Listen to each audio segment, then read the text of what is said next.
Hai semua, selamat datang di channel Baca Saham. Pada video ini, kita akan bahas satu topik dengan judul Saham listrik ini tawarkan potensi profit, dividen 8,7%, harga diskon 43% dalam 5 tahun.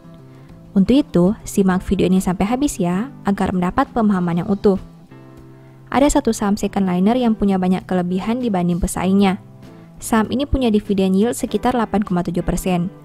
Selain itu, valuasinya juga masih menarik dengan PBV 1 kali dan PER 9 kali. Mereka juga mampu mencetak ROE 11% dengan NPM 15% di tahun 2022. Sayangnya, komposisi utang sudah mencapai 100% dan harganya mengalami penurunan 43% dalam 5 tahun terakhir. Nah, karena laporan terbarunya sudah terbit, Mimin mau bahas kinerja triwulan 2 2022 saham ini. Tentu saja akan ada kesimpulan di akhir video dari aspek yang dibahas. Untuk itu, nonton sampai selesai ya. Seperti biasa, pembahasan ini bersifat edukasi dan bukan rekomendasi. Kamu bisa saja rugi jika beli saham ini. Untuk itu, selalu berhati-hati sebelum membeli saham. Disclaimer on ya. Pertama, aset.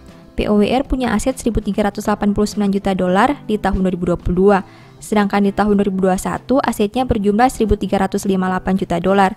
Artinya, aset POWR naik 2,28% dalam 1 tahun. Sekarang mari kita bahas lebih detail. Dari total aset 1.389 juta dolar, perusahaan punya aset tetap 778 juta dolar. Artinya 56,01% aset POWR berada dalam bentuk ini.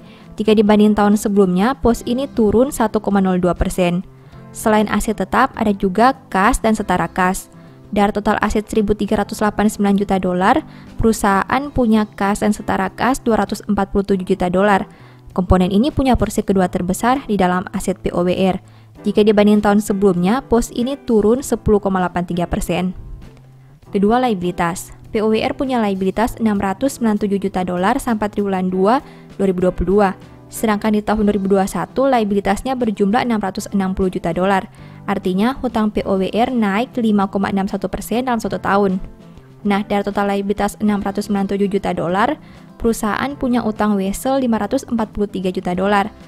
Artinya 77,91% hutang POWR berada dalam bentuk ini. Jika dibanding tahun sebelumnya, pos ini naik 0,18%. Selain utang wesel, ada juga utang lainnya.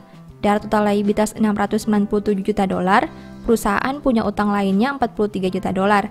Komponen ini punya porsi kedua terbesar di dalam liabilitas POWR. Jika dibanding tahun sebelumnya, pos ini naik 4.677%.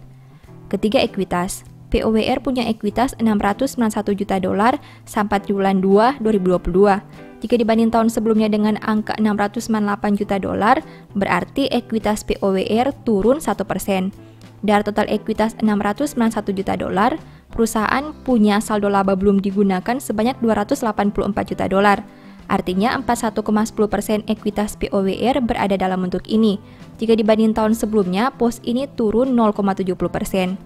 Keempat, pendapatan. POWR punya pendapatan 268 juta dolar sampai triwulan 2 2022. Sedangkan di tahun 2021, pendapatannya berjumlah 257 juta dolar. Berarti pendapatan POWR naik 4,28% dalam 1 tahun terakhir. Kelima, biaya pokok. POWR punya biaya pokok penjualan sebanyak 176,11 juta dolar. Sedangkan di tahun 2021, biayanya berjumlah 162,97 juta dolar.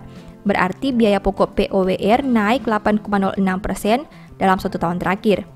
Keenam, laba. POWR mampu menghasilkan laba sebanyak 40,47 juta dolar.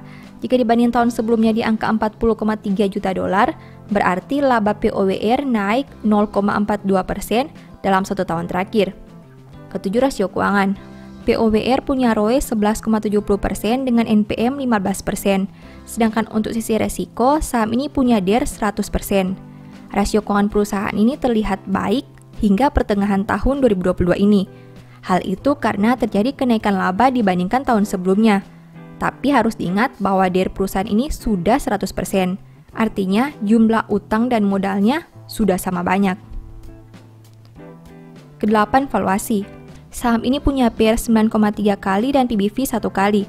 Saham POWR punya valuasi yang tidak lagi murah tapi belum juga mahal.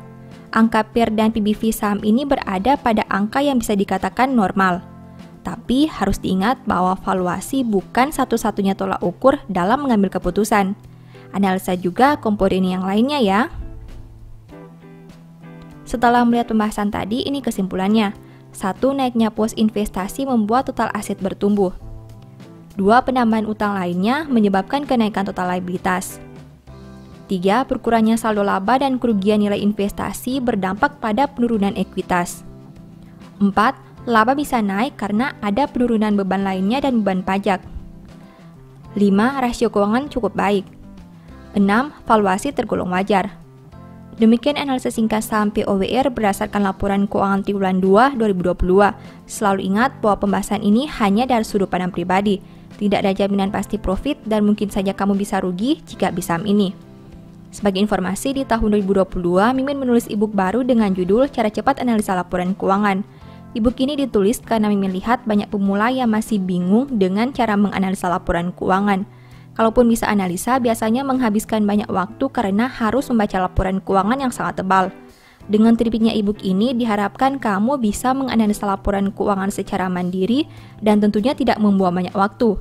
Banyak tips dan trik yang bisa digunakan sehingga kamu tidak perlu membaca angka satu persatu. Mimin juga memberi bonus file Excel secara gratis yang berguna untuk melakukan screening laporan keuangan otomatis. Kamu hanya perlu mengisi data keuangan dan formula Excel akan menganalisa secara otomatis serta memberi saran apakah laporan keuangan tersebut baik atau kurang baik. Apabila tertarik untuk membeli e-book ini, silakan chat WA ke nomor yang tercantum ya. POWR merupakan salah satu saham yang dibahas di e-book Analysis Report Triwulan 2 2022. Apabila kamu tertarik menganalisa saham ini lebih detail lagi, mencari tahu harga beli dan jual yang ideal, mungkin e-book Analysis Report ini bisa membantu.